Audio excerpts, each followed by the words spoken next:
Welcome back to our channel respect education. ఈరోజు మనం topic 5 అయిన రేషియో అండ్ ప్రపోర్షన్ మీద ప్రాబ్లమ్స్ చేద్దాము.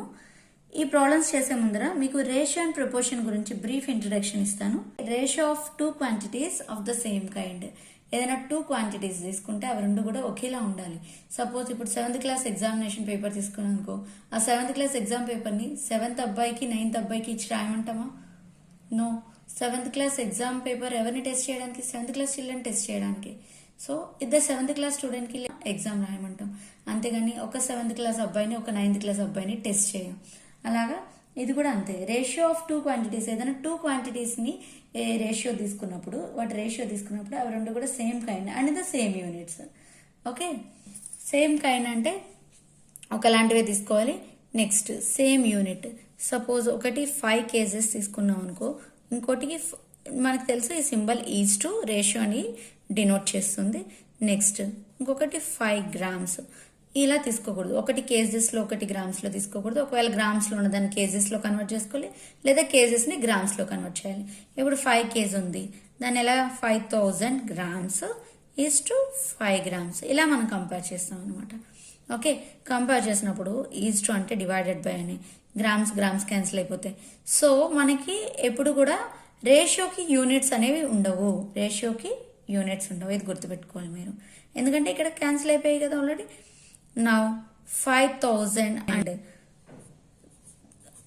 1000 ఈజ్ టు 1. ఈ రెండు 5 టేబుల్ లో మనం క్యాన్సిల్ చేసాం. 5 1s are 5, 5000s are 5000.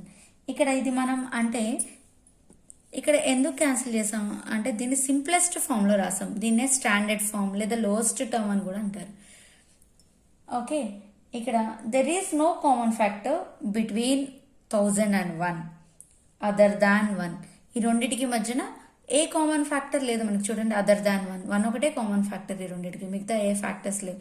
Suppose ఇక్కడ మనం 10:5 తీసుకున్నాం. 10:5 తీసుకున్నప్పుడు అదర్ దాన్ 1 ఇంకొక కామన్ ఫ్యాక్టర్ ఉంది. ఏంటది? ఈ రెండింటికి common factor 5 is the common factor ఈ రెండింటికి. సో 5 ఇందులో 2 times, ఇందులో 1 time క్యాన్సిల్ అయ్యాక 2:1 రేషియో. ఇక్కడ చూడండి, there is no common factor between 2:1 other than 1. So it is called lowest term or simplest form or standard form. ఇక్కడ మనం 2:1 లో ఈ ఫస్ట్ దీన్ని ఏమని అంటారంటే ఫస్ట్ టర్మ్ అని అంటారు. ఇది ఫస్ట్ టర్మ్. ఈ ఫస్ట్ టర్మ్ కి ఒక పేరు ఉంది. ఆ పేరు ఏంటంటే గుర్తుపెట్టుకోండి, యాంటీసిడెంట్. ANTECEDENT, antecedent. ఇక్కడ సెకండ్ టర్మ్ ఉంది కదా, ఈ సెకండ్ టర్మ్ కి కూడా ఇంకొక పేరు ఉంది. అదేంటంటే కాన్సిక్వెంట్. ఇవి మిమ్మల్ని అడగొచ్చు, consequent. Okay, first one is antecedent, second term is consequent. Now proportion. Proportion అంటే ఏంటి? Proportion ఏవైనా 2 రేషియోస్ తీసుకున్నప్పుడు A:B and C:D తీసుకుందాం. ఈ రెండు రేషియోస్ ఈక్వల్ గా ఉంటే అది ప్రొపోర్షన్ అని అంటాం. రెండు రేషియోస్ ఈక్వల్ గా ఉంటే దానిని ప్రొపోర్షన్ అని అంటాం అనమాట. And equality of 2 ratios is called the proportion. ఇక్కడ చూడండి, మనకి A:B అండ్ C:D తీసుకున్నాము. దీన్ని ఎలా రాయొచ్చు అంటే ప్రొపోర్షన్ లో ఉన్నాయి అంటే ఈ రెండు ఈక్వల్ గా ఉన్నాయి అని చెప్పాలంటే దీనికి ఈక్వల్ టు కాదు, ఒక సింబల్ ఉంది, ఇలా 4 dots అనమాట. ఈ 4 dots ప్రొపోర్షన్ ని రిప్రజెంట్ చేస్తాయి. ఇక్కడ వీటిని ఎలా చదవాలి అని అంటే ఈజ్ యాజ్ టు. దీన్ని ఏమని చదవాలి? Is as to. ఇప్పుడు చదువుదాం. A:B is as to C:D అంటే ఈ రెండు రేషియోస్ మనకి ప్రొపోర్షన్ లో ఉన్నాయి అంటే ఈక్వల్ గా ఉన్నాయి అని అర్థం అనమాట. ఓకే, ఇప్పుడు దీన్ని కనుక మనం అబ్జర్వ్ చేస్తే ఇక్కడ A అండ్ Dని ఈ రెండు చివరిగా ఉన్నాయి కాబట్టి ఈ రెండింటిని ఏమంటారంటే ఎక్స్ట్రీమ్స్ అని అంటాం. A,Dని ఏమంటాము? ఎక్స్ట్రీమ్స్. నెక్స్ట్ B,C ఈ రెండు మధ్యలో ఉన్నాయి. B,C వీటిని ఏమంటారంటే means.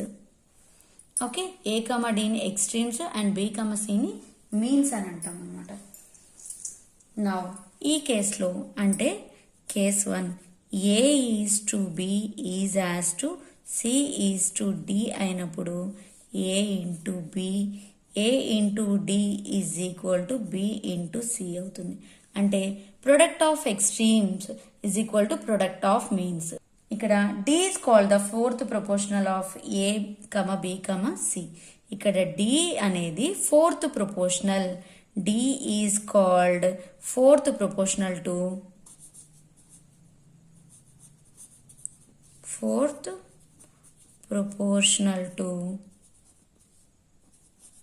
here D is called fourth proportional to A, B, C. Okay. Now ఇది case 1. A is to B is as to C is to D. Now case 2 చూద్దాం. Case 2 అంటే A is to B is as to B is to C. అంటే ఇక్కడ B C వచ్చాయి, ఇక్కడ రెండు కూడా Bలు వచ్చాయి. అంటే B కంటిన్యూ అయింది. దీన్ని ఏమంటారంటే కంటిన్యూడ్ ప్రపోర్షన్. దీని ఏమంటారు? Continued proportion. దీన్నే కంటిన్యూడ్ ప్రపోర్షన్ అని అంటాం. ఇక్కడ C is called third proportional to A, B. C అనేది third proportional to A, B. And fourth proportional to C is fourth proportional to A, B, B. Okay, C అనేది third proportional దేనికి? A, B కి. And C is fourth proportional to A, B, B. ఇక్కడ మనం observe చేస్తే A by B is equal to B by C తీసుకుందాం. ఇక్కడ కూడా same ఇలాగే product of extreme is equal to product of mean తీసుకుందాం. Product of extreme is equal to product of mean తీసుకుంటే ఏమైంది? B into B is equal to A into C. Now B square is equal to AC. Now B is equal to root AC. Continued proportion లో B is equal to root AC. వీటి మీద problems ఉంటాయి. Mean proportion మీద, next fourth proportion అని find out చేయండి అని. ఇవన్నీ కూడా హైయర్ క్లాస్లో ఉంటాయి. జస్ట్ మీరు ఈ పేర్లు గుర్తుపెట్టుకోండి. ఏది కంటిన్యూడ్ ప్రపోర్షన్, ఏది మీన్ ప్రపోర్షన్, ఫోర్త్ ప్రపోర్షన్ అంటే ఏంటి, ఎక్స్ట్రీమ్స్ అంటే ఏంటి, మీన్స్ అంటే ఏంటి, అసలు ప్రపోర్షన్ అంటే ఏంటి, రేషియో అంటే ఏంటి, నెక్స్ట్ యాంటీసిడెంట్ అంటే ఏంటి, కాన్సిక్వెంట్ అంటే ఏంటి, దాన్ని సింప్లెస్ట్ ఫామ్లోకి లేదా స్టాండర్డ్ ఫామ్లోకి ఎలా కన్వర్ట్ చేయాలి, ఇక్కడ వరకు బాగా నేర్చుకోండి. పేర్లు బాగా గుర్తుపెట్టుకోండి. మనం ప్రాబ్లమ్స్ చేద్దాం ఇప్పుడు. Now first problem, if x is to y is equal to 3 is to 5, find the ratio of 3x plus 4y is to 8x plus 5y. Now first one, x is to y is equal to 3 is to 5. Solution, x is to y is equal to 3 is to 5. జనరల్గా దీన్ని X value y value తీసుకున్నప్పుడు ఎలా తీసుకుంటాం అంటే 3x 5x అని తీసుకుంటాం. But ఇక్కడ X why already ఉన్నాయి కాబట్టి ఇక్కడ 3a, x is equal to 3a and y is equal to 5a అని తీసుకుందాం. X is equal to 3a and y is equal to 5a. We should find 3x plus 4y is to 8x plus 5y. ఇది కదా మనం ratio find out చేయాలి. So here 3 into x అంటే ఎంత? What is the value of x here? 3a plus 4 into 5a. ఇక్కడ 4y అంటే అర్థం ఏంటి? 4 ఇంటూ వై. అగైన్ 8x అంటే 8 into x, x value is 3a plus 5y అంటే 5 into y, 5 into in the place of y we can write as 5a. Okay, now 3 into 3a, 9a plus 4 5s are 20a is to 8 3s are 24a plus 5 5s are 25a. Now, ఈ రెండు ఏలే కదా కాబట్టి we can add these two. 29a, 9a plus 20a, 29a is to 49a. Now, a cancel. 29 is to 49. So this is the final ratio. Now we'll see the option. Option 3 is the right answer for this question. Now second question. In an NCC camp, 1200 trainees are participating out of which 900 are selected for Republic Day camp. What is the ratio between the number of selected and non-selected cadets? ఇక్కడ మనకి క్వశ్చన్లో ఏమి ఇచ్చారంటే NCC క్యాంప్లో total 1200 trainees ఉన్నారు. Training తీసుకున్న వాళ్ళు ఎంతమంది? Solution, second solution. Total trainees ఎంతమంది? 1200 ట్రైనీస్ ఉన్నారు మనకి. అందులో మొత్తం ఎంతమంది ట్రైనింగ్ తీసుకుంటే ఎంతమంది సెలెక్ట్ అయ్యారట? Only 900 are selected.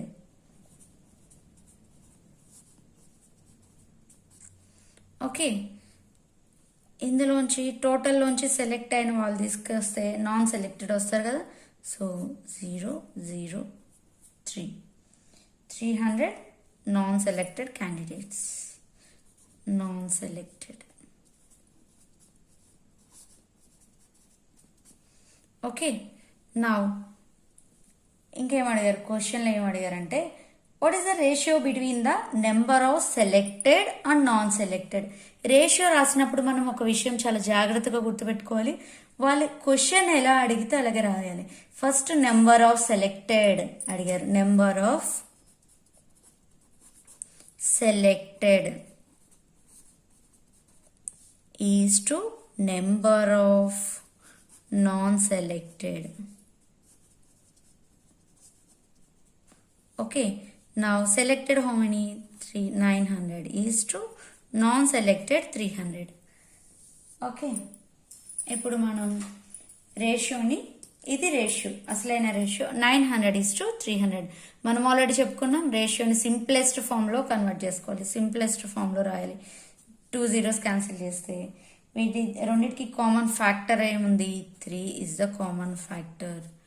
సో 3 ఇందులో 3 టైమ్స్ అండ్ 3 ఇందులో 1 టైం క్యాన్సిల్ అవుతుంది. 3 3s are 9 and 3 1s are 3.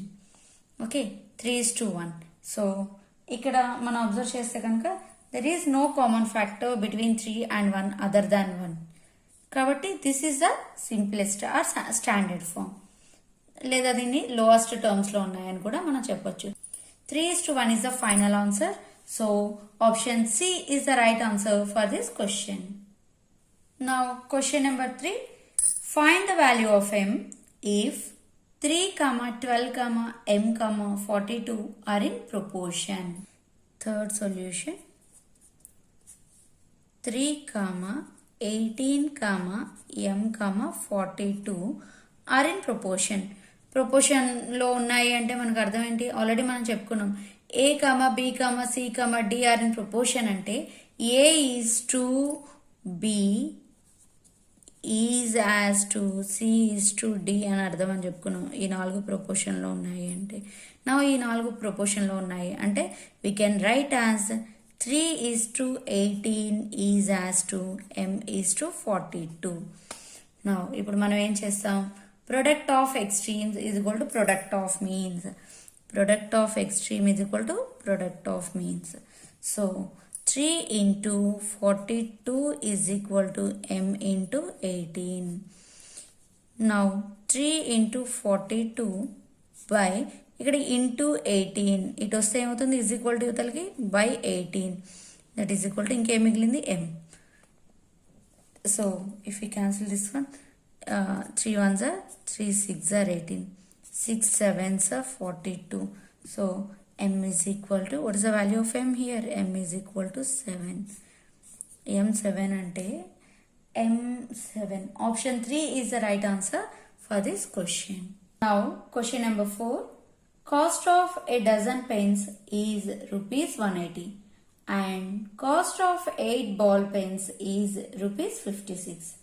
The ratio of the cost of a pen to the cost of a ball pen is.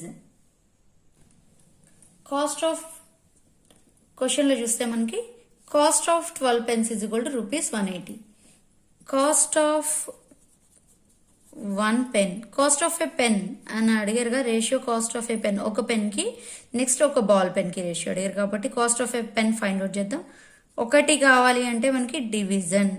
So 180 by 12, that is equal to 15 rupees. Now cost of 8 ball pens. Next ఇంకొక item ఉంది, అదేంటది cost of 8 ball pens, that is equal to rupees 56. Now cost of A ball pen, cost of A ball pen, that is equal to 56 by 8, that is equal to rupees 7. 7 8s are 56. Ratio ఎలా అడిగారు, first ఏది అడిగారు, cost of a pen, cost of a pen is to cost of A ball pen, cost of A ball pen ratio అడిగారు కదా మనకి. Cost of a pen ఎంత, 15 is to cost of A ball pen is equal to 7. అదే మనకి cost of A ball pen is to cost of a pen అని అడిగితే 7:5. First ఏది అడిగితే అదే రాయాలి. ఇప్పుడు ఆప్షన్స్ లో చూస్తే ఆప్షన్ 1 15:7 ఇచ్చారు. So option 1 is the right answer for this question. నా question number 5. The ratio of income to expenditure of Radha is 7:5.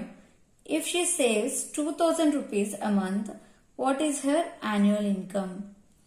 ఇక్కడ మనం క్వశ్చన్ లో చూసినట్టయితే ఇన్కమ్ అండ్ ఎక్స్పెండిచర్ రేషియో ఇచ్చారు, that is 7:5. Fifth solution, income is to expenditure ratio that is 7:5. So మనం విడివిడిగా రాసుకోవాలి అంటే ఎలా రాసుకుంటాం, income is equal to 7x and expenditure is equal to 5x. విడివిడిగా రాసుకోవాలంటే వాటి పక్కన ఎక్స్ రాసుకోవాలి, అంతేగాని ఇన్కమ్ 7 ఎక్స్పెండిచర్ 5 తీసుకోకూడదు. నౌ ఇన్కమ్ లోంచి ఎక్స్పెండిచర్ తీసేస్తే దట్ ఈజ్ సేవింగ్స్. సేవింగ్స్ ఎంత 2x, బట్ సేవింగ్స్ అమౌంట్ మనకు క్వశ్చన్లో ఇచ్చారు, దట్ ఈజ్ ఈక్వల్ టు 2000. అంటే 2x is equal to 2000. Now x is equal to 2000 by 2, that is equal to 1000. x value 1000. now అతని income కావాలి అంటే మనకి ఇప్పుడు income is equal to 7x కదా. సో 7 into x వాల్యూ ఎంత వచ్చింది మనకి 1000. సో 7000 రూపీస్ అతని ఇన్కమ్. ఇక్కడ చాలా జాగ్రత్తగా గుర్తుపెట్టుకోవాలి, income per month 7000 rupees income per month. Okay, మనకి క్వశ్చన్లో మాత్రం ఏమని అడిగారు, యాన్యువల్ ఇన్కమ్ కావాలి అని అడిగారు. Annual income is equal to 7000. Annual income 7000 into 1 ఇయర్కి 12 months కదా. So 7 12s 84, 3 zeros. So annual income ఎంత రాదాది 84,000. So option 4 is the right answer for this question. Now sixth question. The ratio of the length to breadth of a rectangular lawn is 3:5. It cost 3,002 rupees to fence it at the rate of 2 rupees a meter. What would be the cost of developing the lawn at the rate of 10 rupees per square meter? Now, sixth solution.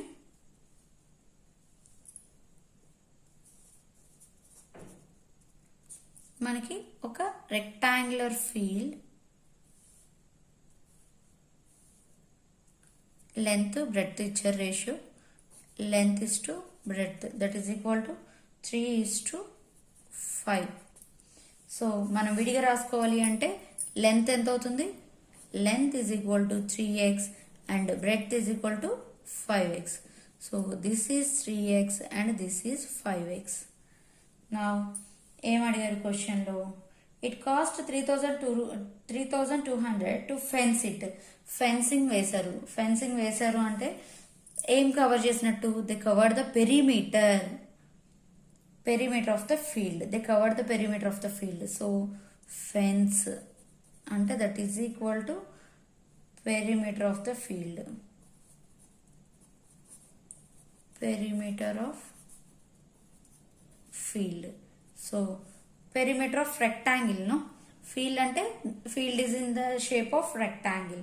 So 2 into L plus B, perimeter of rectangle 2 into L plus B, 2 into 3x plus 5x. Now 2 into 8x, that is equal to 16x meters. Okay. Now perimeter of rectangle, that is equal to 16x.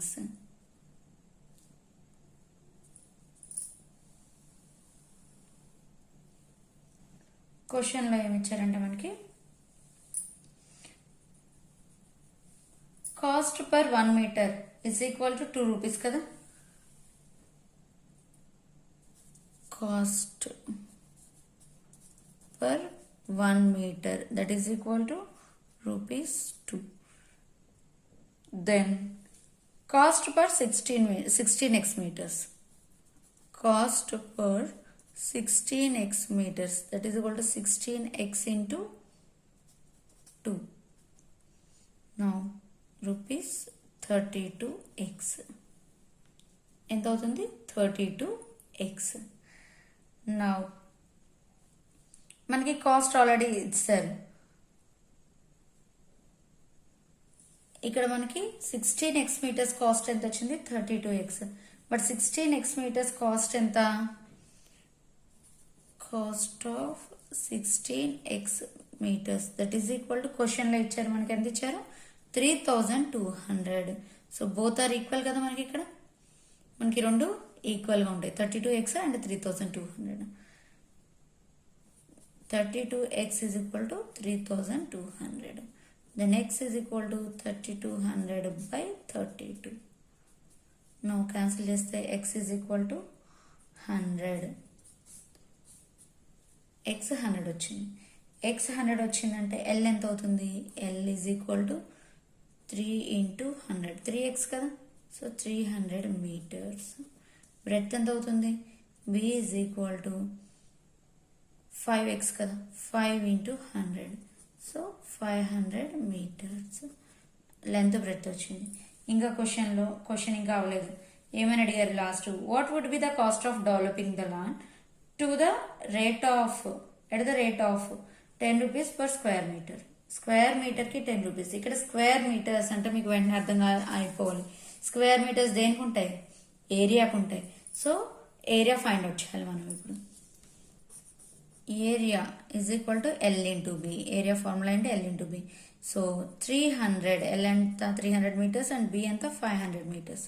So 3 5s 15 after 4 zeros, 1 2 3 4 zeros meter square, 15,000 meter square. 1 meter square 10 rupees అయితే 1 meter square cost of 1 meter square is equal to 10 rupees అయితే cost of 1,50,000 meter square is equal to 1,50,000 into 10. Okay. Now 1 after 5 zeros, 15 after 5 zeros, 1 2 3 4 5 zeros, 1 2 3 4 5 zeros. Now 15 lakh rupees is the right answer. 15 lakh rupees. Option 2 is the right answer for this question. Now question number 7. A, B and C divide an amount amongst themselves in the ratio of 4:7:9 respectively. If B's share in the amount is 2,989 rupees, what is the total amount?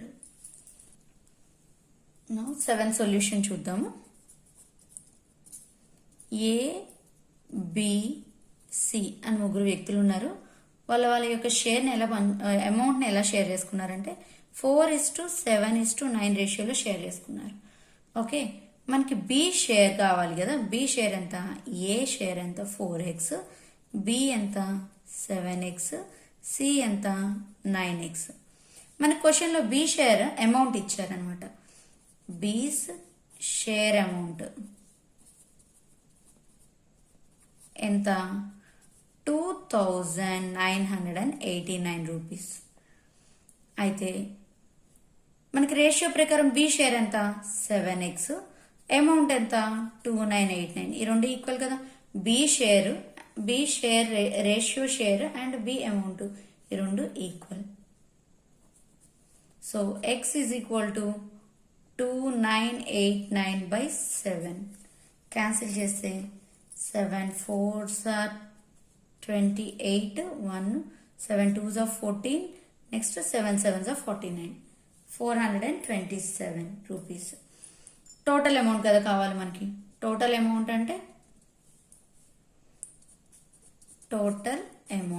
అంటే ఎవరిది ముగ్గురు amount కలిపి ఎంత ఉంది? 4x plus 7x plus 9x ఎంత అవుతుంది? 4x plus 7x plus 9x, that is equal to 20x. Now 20 into x అంటే ఎంత? 427 కదా. 427 20x వచ్చింది కదా. 20 ఇంటూ x వాల్యూ ఎంత? 427. మల్టిప్లై చేస్తే 2తో 2 7s are 14, 5 2 4s are 8 is 0. ఎంత వచ్చింది? 8540 rupees. So option 2 is the right answer for this question.